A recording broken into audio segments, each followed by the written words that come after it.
الفيديو ده هيكون مناسب اكتر لاي حد عنده خبره او شغال بقاله فتره في شركه لمده معينه، كان مدير بقى او غيره. مش هيكون مناسب قوي لحد لسه بيدرس. تخيل نفسك قاعد قدام شاشه كمبيوتر، مش واحد لسه متخرج وبيشتغل، لا انت شخص بقاله 10 ل 15 سنه شغال نفس الوظيفه، بيعمل نفس الحاجات تقريبا، عنده نفس الروتين يوميا، بيصحى الصبح يصلي يفطر وبعد كده ينزل الشغل يسوق، بيشوف نفس الناس تقريبا كل يوم وبيروح البيت ينام وبيكرر نفس الروتين. من بره انت شكلك ناجح، بتقبض مرتب كويس، في ناس كتير عايزه تشتغل نفس الوظيفه بتاعتك، ولكن انت حاسس بروتين قاتل، وفي نفس الوقت جواك نوع من القلق ان انت ممكن في وقت معين ما تقدرش ان انت تكمل في الشغل ده، او ممكن هم يسيبوك، او انت اصلا اتخنقت مش عايز تكمل في الوظيفه دي. انت مكمل لانك بتدي لنفسك عذر ان الوظيفه نفسها ثابته، المرتب نفسه كويس، ممكن يزيد كل سنه كل سنتين، ممكن ما يزيدش خالص بس على الاقل انت احسن من غيرك. بس مقابل لده انت حاسس انك محبوس، مش قادر تخرج من الدوامه دي لانك ما عندكش اختيار تاني،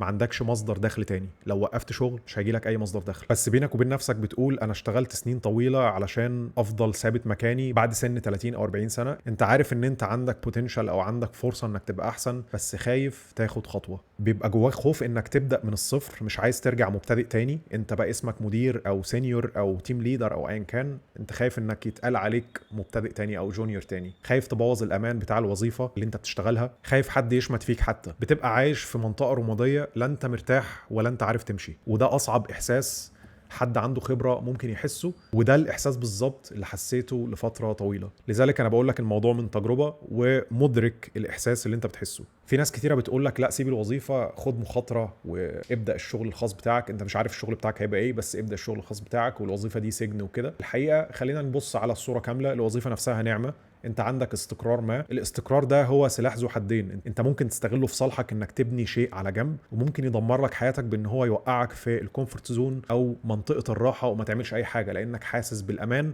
وخايف ان انت تفقد الامان ده. الموضوع هيعتمد عليك. الحل مش في الاستقاله، لان الاستقاله دي ممكن تدخلك في حاله قلق تانية، بان انت تبقى خايف انك ما تجيبش دخل كفايه، وبالتالي ده هيأثر على حياتك، هيأثر على الانتاجيه بتاعتك في الحاجه اللي انت بتحاول تبنيها، وهيأثر كمان على علاقاتك بالناس اللي حواليك. انت مش محتاج تسيب الشغل، انت محتاج تقلل الاعتماد الكامل عليه. انت محتاج يكون ليك سيطرة او كنترول على حاجة تانية. سبب الروتين اللي انت فيه هو عدم وجود مصدر دخل تاني، انت ما عندكش اي اختيارات. والحاجة التانية انت مالكش اي سيطرة على شغلك، انت عارف ان انت عندك خبرة كبيرة ولكن ما زلت بيتقالك تعمل ايه وما تعملش ايه. الحل هو ايجاد مصدر دخل تاني، بحيث ان انت لو عايز تسيب الوظيفة تسيبها في اي وقت، وفي نفس الوقت مصدر الدخل التاني ده يكون ليك تحكم كامل فيه. ده الحل، وهقول لك بالظبط هتعمله ازاي. لما تبدأ الموضوع ده هتحس ان انت كنت محبوس وكنت قافل دماغك على الحاجة اللي معاك دلوقتي، بس كان في باب صغير ما كنتش بتبذل مجهود انك توصل له، او ما كنتش عارف الطريق. في الفيديو ده انا هقول لك الطريق. انا دخلت استشارات كتيرة مع ناس عايزة تعمل اللي انا بقول لك عليه في الفيديو ده، والناس دي كانت بتفكر في انواع اعمال زي الدروب شيبينج والمضاربة والافيليت ماركتنج، والكلام ده كله جميل جدا وحلو جدا. انا فكرت في الموضوع ده ودخلت فيه فعلا، دخلت في الدروب شيبينج وقلت الكلام ده في كذا فيديو، وفي التريدنج وفي كذا حاجه، وافيليت ماركتنج. حتى في مشاكل كتيره للبيزنسز دي او الانواع دي من الاعمال، وانا هقول لك على الحاجه اللي انا عملتها شخصيا واللي انا شايفها افضل شيء ممكن تعمله علشان ما ترجعش انك تبقى مبتدئ تاني. ان انت تستغل المهاره اللي عندك، الخبره اللي انت قعدت سنين ان انت تكونها. الحل هو ان انت تبدا باللي معاك دلوقتي وهي خبرتك. انت معاك شيء حاليا في ناس عايزه توصل له، وهو انهم يشتغلوا في شركه مالتي ناشونال، ان هم يسافروا دوله خليجيه او دوله اوروبيه او امريكا. وصلت لشيء معين الناس عايزه توصل له، هي دي الصوره اللي انت عايز تخلي حد يوصل لها. البيزنس عموما هو حل مشكله لشخص، هو توصيل شخص من مكان لمكان تاني. ففي ناس كتيره عايزه حل للمشكله اللي انت حلتها، فهو ده الخيط بتاع البيزنس، هي دي الحاجه اللي انت المفروض تبني عليها البيزنس بتاعك. وانا بدات بيزنس تانية وكنت مهمل الحاجه دي تماما. انا قعدت 10 سنين اتعلم سوفت وير، قعدت مثلا اكتر من 8 سنين احاول ان انا هاجر. انا ليه ما استغلش الموضوع ده في ان انا احاول اخلي الناس تعمل الشيء ده، بدل ما ابدا في حاجه من الاول اللي هي التريدنج او الدروب شيبينج او اي حاجه تانية. يبقى انت دلوقتي عندك حل لمشكله معينه، عارف ان في نوعيه من الناس بتحاول انها تحلها. حبيت اقول لكم سريعا ان في ويبينار هنعمله يوم 29 نوفمبر 2025.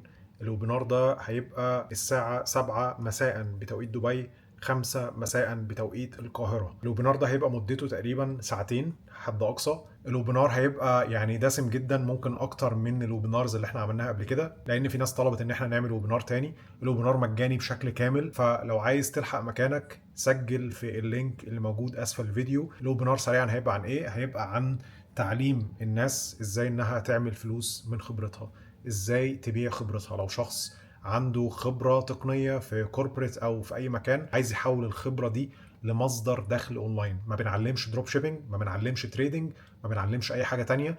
ازاي ان انت تطلق خدمة استشارات، ان انت تدخل مع ناس استشارات وتنقل لهم الخبرة بتاعتك وتعلم الناس يوصلوا للوضع اللي انت فيه. يا ريت بس الناس اللي هي عندها خبرة تقنية او اللي عايز يوثق خبرته ويطلق خدمة استشارات او منتجات الكترونية فيما بعد، يا ريت بس هو اللي يدخل، علشان بس توفر وقتنا ووقتك. هنبعت لكم على الواتساب، فتأكد كويس جدا ان الرقم اللي انت بتدخله مظبوط، علشان هيتبعت عليه التوقيت بالظبط، وهيتبعت عليه كمان الريمايندرز او التذكيرات. اشوفكم على خير باذن الله. الخطوه الثانيه اللي بتساعد اي بزنس ان هو ينجح هو ان يبقى في ناس عارفه ان انت موجود، او في حد بيحل مشكله معينه. فانت محتاج ان انت تعرف الناس ان انت اصلا موجود. هتعمل الموضوع ده ازاي؟ بان انت تستغل حاجه مجانيه مش محتاج ان انت تدفع فيها اي فلوس، وهي ان انت تعمل محتوى. هتعمل محتوى ازاي؟ عندك منصات كتيره ممكن تعمل عليها محتوى. هتتكلم في ايه؟ هتتكلم في المشاكل اللي واجهتك علشان توصل للشغل اللي انت فيه. هتتكلم في الحاجات اللي بتواجهك بشكل يومي. هتتكلم في المهارات اللي انت احتجت ان انت تذاكرها علشان توصل للمكان اللي انت فيه. هتعرف الناس ازاي يوصلوا للنقطة اللي انت وصلت لها. انت صناعة المحتوى بالنسبة لك بتبقى عاملة زي خريطة. الخريطة دي بتحاول ان انت تكون الصورة الكاملة بتاعتها، فانت كل محتوى بتنزله بيكمل جزء من الخريطة دي. الغلطة اللي الناس بتعملها انها بتبدأ مثلا صناعة محتوى وبتحاول انها عارف اللي هو تعمل فيديو، الفيديو ده هيحول حياتها، زي مثلا الناس اللي هم الانفلونسرز وكده بيبقوا معتمدين على فيديو هيبقى فايرال، والفيديو ده هيجيب لهم شركات بتاعه دعايه وكلام من ده كله. مش ده اللي انا بتكلم فيه. انا بتكلم في ان انت بتحاول تاثر وتحول حياه حد، وكل جزء من المحتوى اللي انت بتعمله يساعد ان انت تكمل الصوره للشخص ده. فالشخص ده مثلا لو بيحاول ان هو يهاجر لكندا، فانت كل فيديو بتعمله بتحاول ان انت تقرب له الصوره اكتر. ازاي يجهز لامتحان الايلتس، ازاي يعادل شهاداته، ازاي يجهز للفرنساوي، يتابع مع مين، لو وقع في مشكله يكلم مين. بعد ما وجهت الانظار اليك، انت محتاج ان انت يكون عندك زي منشور او صفحه فيها الخدمات اللي انت بتعلنها، لانك مش هتقدر ان انت كل فيديو تعلن فيه انت بتقول ايه بالظبط. فانت محتاج ان انت تودي الناس على مكان معين، وهو اللاندنج بيج بتاعتك او الصفحه بتاعتك. فالخطوه اللي بعد كده ان انت محتاج ان انت يبقى عندك لاندنج بيج، والموضوع ده انا شرحته بالتفصيل في فيديو هتلاقيه موجود تحت في الديسكريبشن، ازاي تعمل اللاندنج بيج المثاليه. الخطوه اللي بعد كده، في ناس مش هتبقى مستعده انها تشتري في الوقت اللي انت بتعمل فيه الفيديو، فهتخش مثلا على اللاندنج بيج او الصفحه بتاعتك اللي انت بتعرض فيها خدماتك، ممكن يقرر ان هو ما يشتريش. انت مش عايز تخسر الشخص ده، انت عايز يبقى معاك البيانات بتاعته بحيث ان انت تعمل له تارجتنج فيما بعد. هتعمل ايه؟ انت محتاج بقى الخطوه اللي بعد كده ان انت يبقى عندك ليد ماجنت او مغناطيس مبيعات. يبقى انت عندك حاجه تقدمها بشكل مجاني، والشخص ده بيدي لك بياناته مقابل ليها. انت بتقول له مثلا لو انت عايز تتفرج على الفيديو